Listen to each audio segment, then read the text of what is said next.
My name is Sarah, and these days I collaborate with my husband John at his family-run company. The enterprise, led by my father-in-law, Richard, is a small but inviting establishment employing about 6 individuals.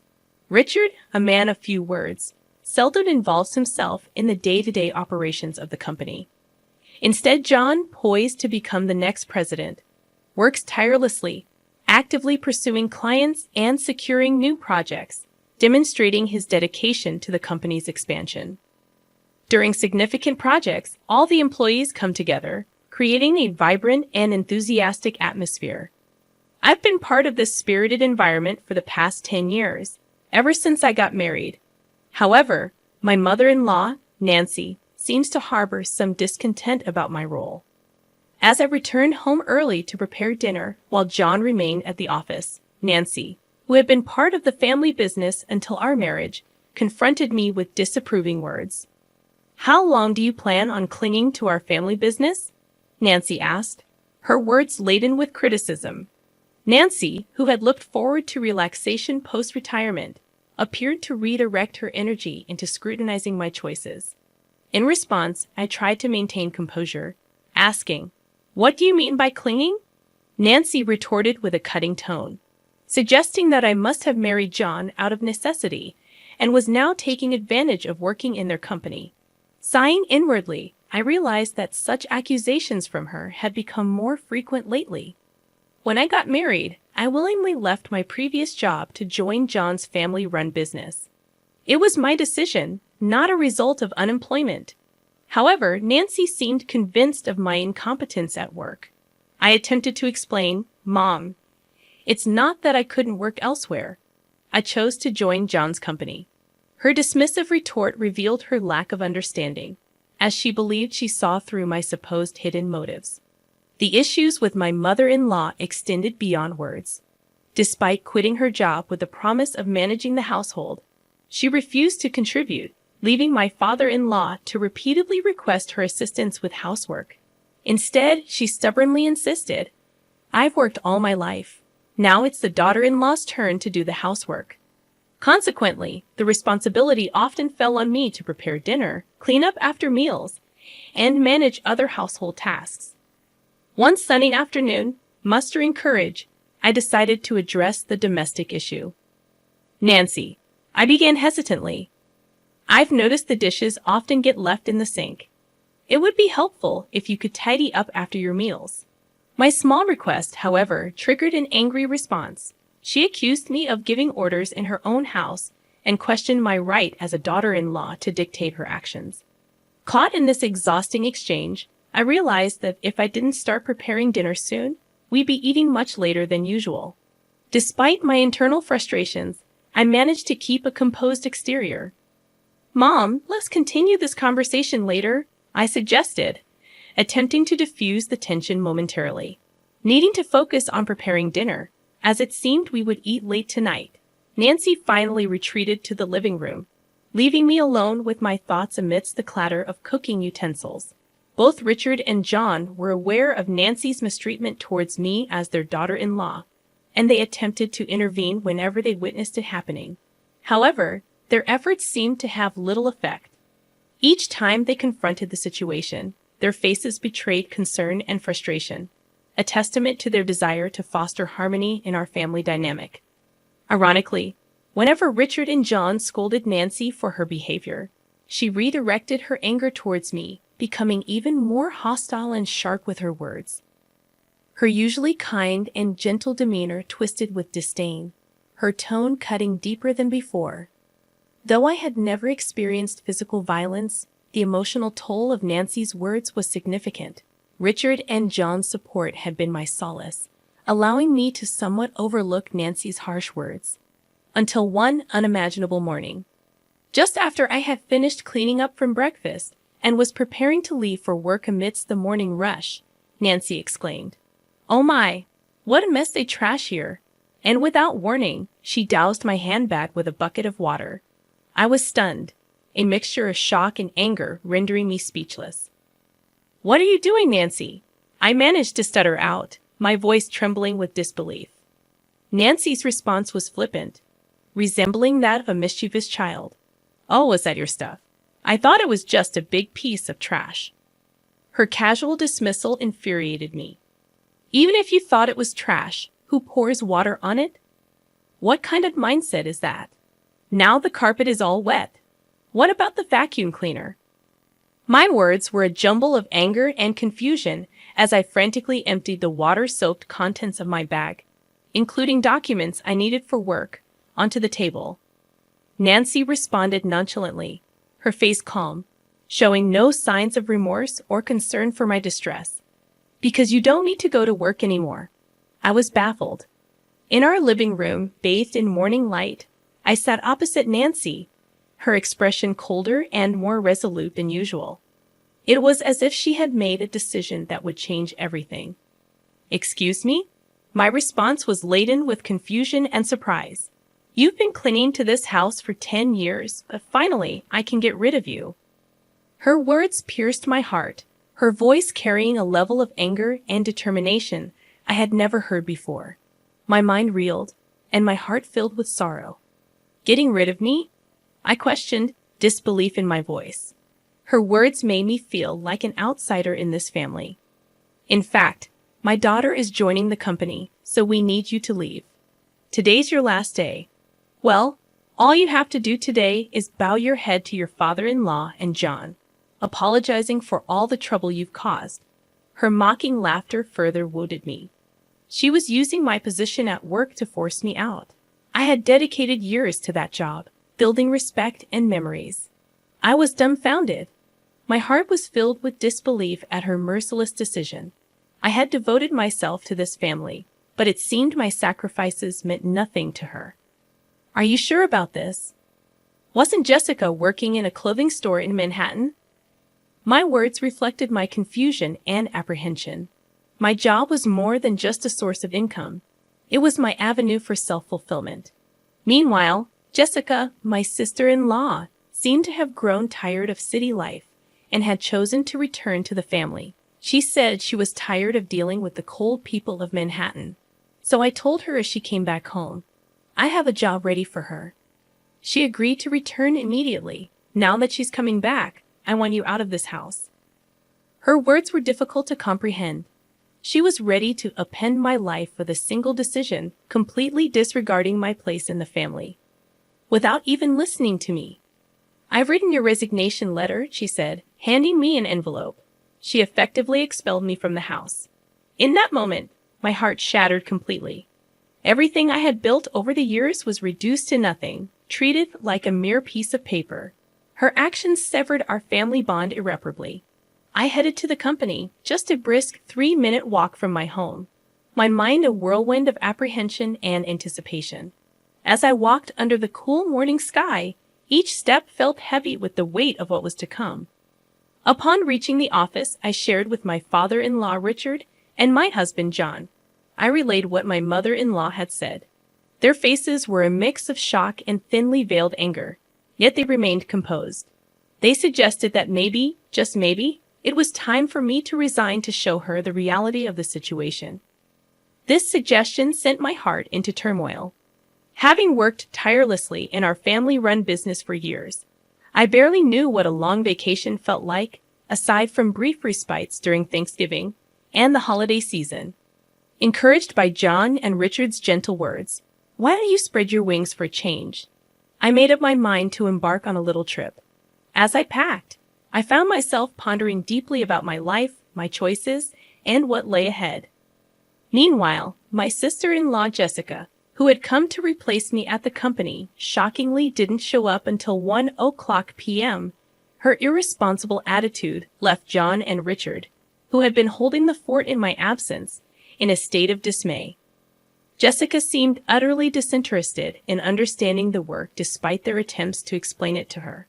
Hearing about this, I couldn't help but feel a twinge of anxiety about the future of our company, even as I looked forward to my trip. Departing without encountering my mother-in-law, I swiftly set off. During the trip, as I enjoyed the view outside the train, I reflected on my life, the past, the present, and what was yet to come. Relishing the local seafood delicacies, I contemplated deeply about myself, my family, and our business. However, the tranquility of my fourth day was shattered when Jessica called me in tears. What's going on? Mom said it was an easy job, just sitting in a chair. But John and Dad are acting like I can't do anything right. Her words, most likely given to her by my mother-in-law, took me by surprise. Even as I enjoyed my leisure, I realized it was time to address the situation. So, Jessica, how proficient are you with computers?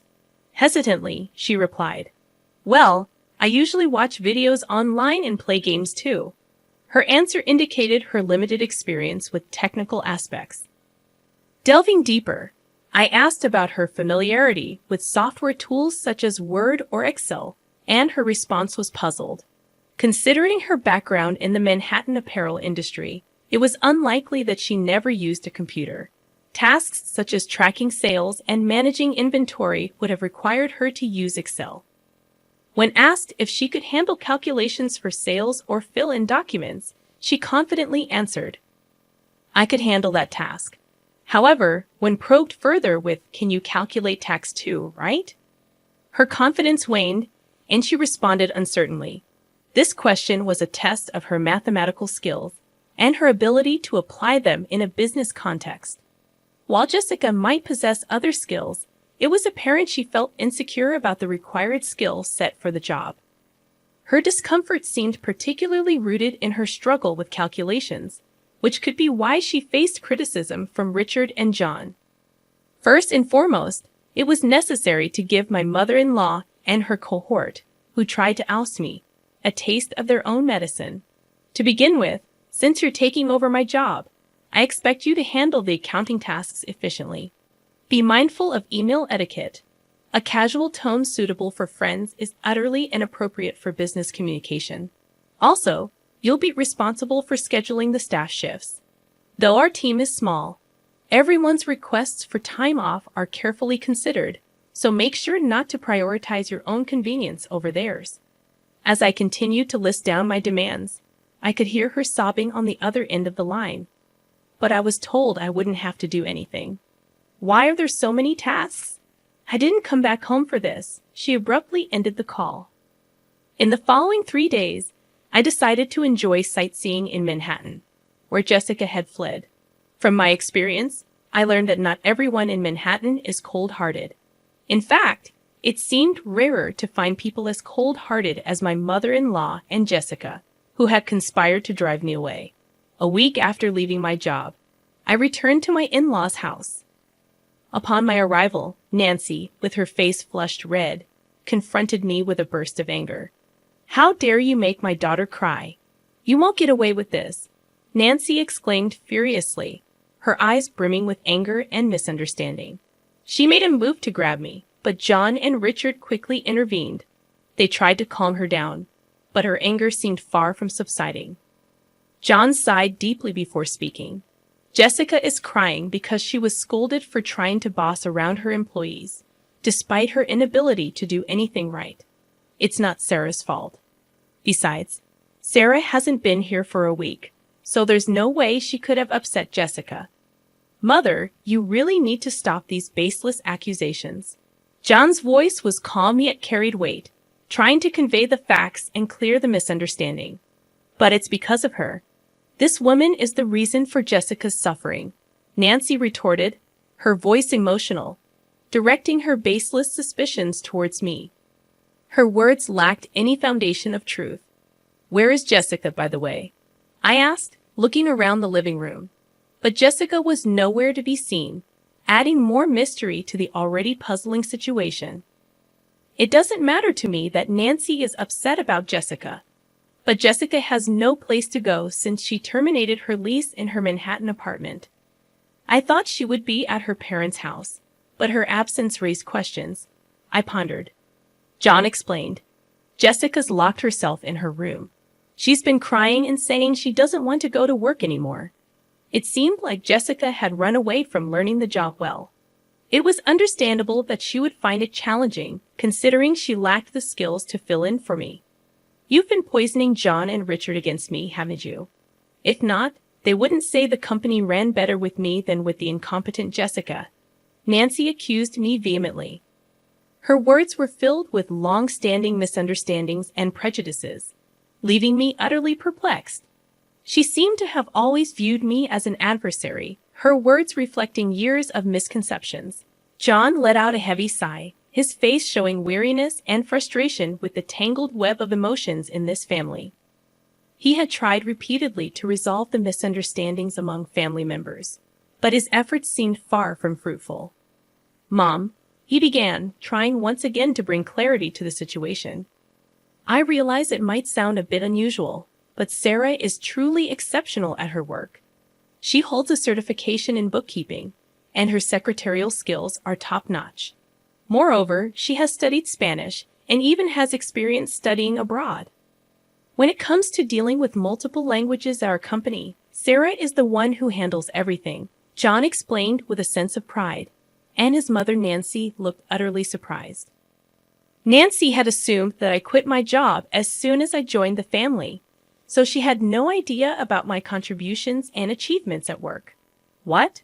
That sounds like something straight out of a TV drama. Actually, back in college, I was so focused on getting various certifications that I immersed myself in my studies, to the point where I hardly participated in clubs or had time for a romantic relationship. It was during this phase of my life that I met John, who visited my company for business. I inadvertently found myself sharing the story of how John and I first met. However, I realized that this wasn't what Nancy wanted to hear, so I steered the conversation back to the original topic.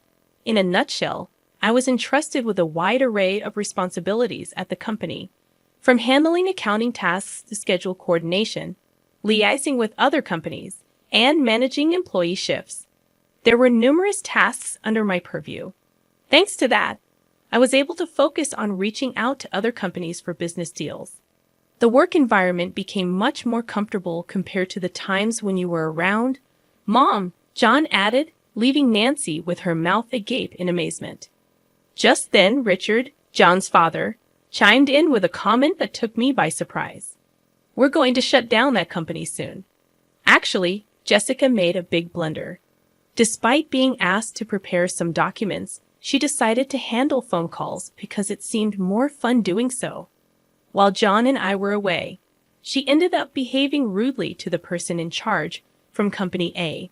Of course, I got a call to confirm this. Hearing this, I was so shocked that I instinctively covered my mouth with my hand. "I can't believe Jessica would do something like that," I murmured. Filled with disbelief, the thought that Jessica's actions might lead to the downfall of our company flashed through my mind, filling me with dread. However, as I wallowed in these anxious thoughts, the story took an unexpected turn. When I explained the situation, they suggested it might be time to end the family business. We had mentioned this before, right? About being absorbed by another company. The president of Company A stepped forward, saying he was interested. This was an unexpected yet long hoped-for development. With a family-run business, there are limitations, and it's uncertain whether we could consistently acquire a stable customer base. That's why John had always been working hard in sales, trying to secure new clients. Being absorbed by a larger company could mean securing a steady customer base. The once uncertain future suddenly seemed to hold a glimmer of hope. However, this news brought relief only to me, John, and his father.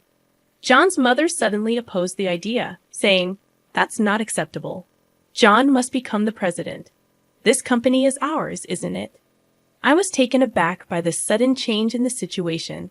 It seemed that more than a stable future, Nancy was concerned about maintaining the status of being part of a company president's family, part of an executive family. "And you're telling me he's not going to be the president anymore? Absolutely not acceptable," exclaimed Nancy passionately. This commotion piqued the interest of Jessica, who was upstairs in her room, leaving her to come down to the living room to see what was happening. In response to the chaos started by Nancy, Richard spoke up with a calm but final statement. "I am divorcing you, so either way, you will no longer be part of this executive family. Not only have you not changed your attitude towards my wife, but you also neglect household chores. To top it off, You spend your days out with young men instead of being home. I have no intention of supporting such a wife any longer." This was news to both me and John. We were so shocked that we could only stare at Sarah's father-in-law with wide eyes. It seemed he had planned to discuss divorce from the beginning, as he took out divorce papers and a photo of Nancy with a young man from the living room shelf, placing them on the table. "If you sign the divorce papers now and leave with your belongings, I won't demand alimony. I know getting any money from you would be futile anyway." "So unfair. Divorce? How can you say that? Haven't I devoted myself to this house all these years? Have you done any proper housework in these last 10 years? Have you ever helped with the business? Does spending someone else's money on young men count as devotion to the house?" It was the first time we saw Sarah's usually mild-mannered and reserved father-in-law this angry. Seeing this, Jessica, who had come down to the living room, was visibly trembling from the shock. "Jessica, you're part of this too. You came back home because you couldn't make it in Manhattan, and now you can't find a job but still act all high and mighty. In the end, you stopped working entirely. Whose escapism did you inherit? It's time for you to leave this house." Next, we saw Jessica's shock and resistance. She believed she was an important member of the family, but the reality was different. "Wait a minute, Dad. Mom might be a lost cause, but I'm your precious daughter, right?"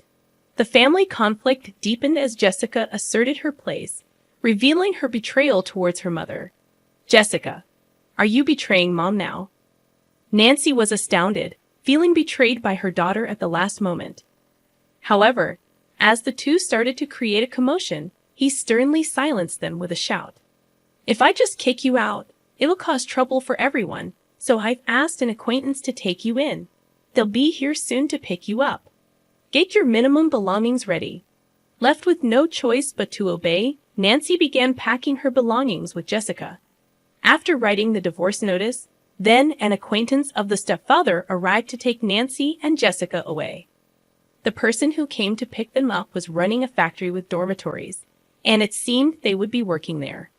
John, Richard, and I talked to the employees about the company being absorbed and prepared for the busy days ahead for our future. Finally, I found out I was pregnant at that time. When I told the president of Company A, he was delighted and promised to send someone to replace me, which was a huge relief. Currently, John and Richard are working even harder for the sake of our upcoming child.